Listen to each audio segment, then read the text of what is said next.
মাৰ্ঘেৰিটাত অংগনবাড়ী কৰ্মীলৈ মোবাইল বিতৰণ সংহত শিশু উন্নয়ন সেৱা প্ৰকল্প মাৰ্ঘেৰিটাৰ অন্তৰ্গত প্ৰায় 2 শতাধিক অংগনবাড়ী কৰ্মীক মোবাইল প্ৰদান কৰা হয়।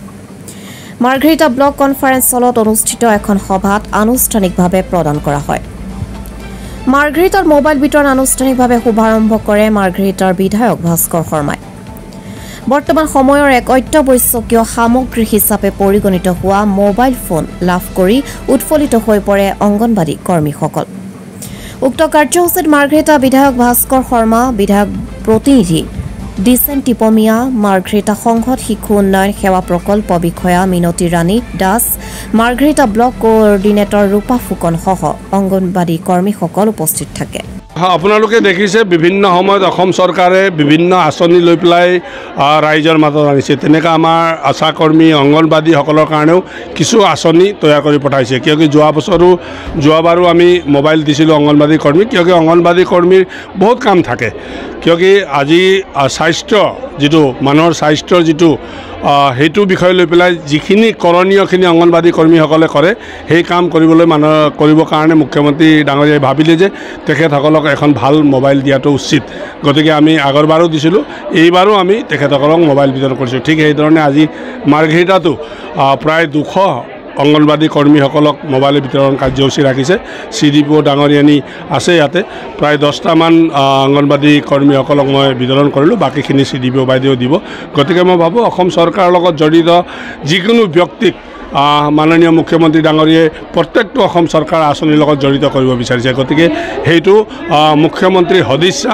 গতিকে এই চেগতে মই মুখ্যমন্ত্ৰী ডাঙৰীয়াক ধন্যবাদ জনাইছোঁ আৰু ছ'চিয়েল ৱেলফেয়াৰ ডিপাৰ্টমেণ্টৰ মুৰব্বীকো মই ধন্যবাদ জনাইছোঁ, মন্ত্ৰী বাইদেউকো মই ধন্যবাদ জনাইছোঁ যে আজি আশা কৰ্মীৰ আশা পূৰণ কৰিবলৈ বা অংগনবাদী কৰ্মীৰ আশা পূৰণ কৰিবৰ কাৰণে যিখিনি অনুভৱ কৰি পেলাই এইখিনি কাম কৰিছে, সঁচাকৈ অসম চৰকাৰৰ মাননীয় মুখ্যমন্ত্ৰীক আমি ধন্যবাদ দিব লাগিব।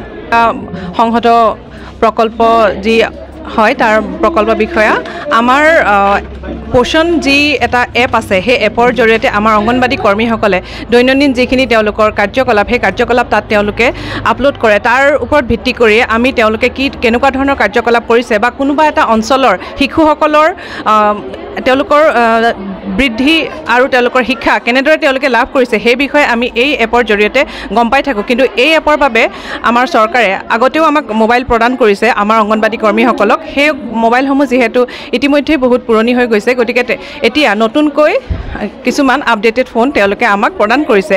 আমাৰ অতি সৌভাগ্য যে এই মোবাইল ফোনসমূহ আমি তেওঁলোকক প্ৰদান কৰিবলৈ সক্ষম হৈছোঁ একমাত্ৰ এই চৰকাৰৰ বাবেই। আৰু আমাৰ আজি এই মাননীয় বিধায়ক যি মাৰ্ঘেৰিটা সমষ্টিৰ বিধায়ক মহোদয় ভাস্কৰ শৰ্মাদেৱে আহি তেখেতৰ ইমান বহুমূলীয়া সময় আমাক দি এই মোবাইল প্ৰদান অনুষ্ঠানত আমাক আহি উপস্থিত হৈ যি উৎফুল্লিত কৰিলে, তাৰ বাবে মই তেখেতক ধন্যবাদ জ্ঞাপন কৰিছোঁ। আৰু পোষণ টেকাৰ যি এপ হৈছে, সেই এপৰ জৰিয়তে আমাৰ গোটেই মাৰ্ঘেৰিটা প্ৰকল্পই হওক বা এখন জিলাৰ যি প্ৰকল্প, সেই প্ৰকল্পৰ কাম কাজৰ যি খাতিয়ান, সেই জিলা তথা ৰাজ্য তথা কেন্দ্ৰই তেওঁলোকে নিজ ঠাইৰ পৰাই তেওঁলোকে এই কাৰ্যকলাপৰ খাতিয়ান তেওঁলোকে লৈ থাকিব পাৰে।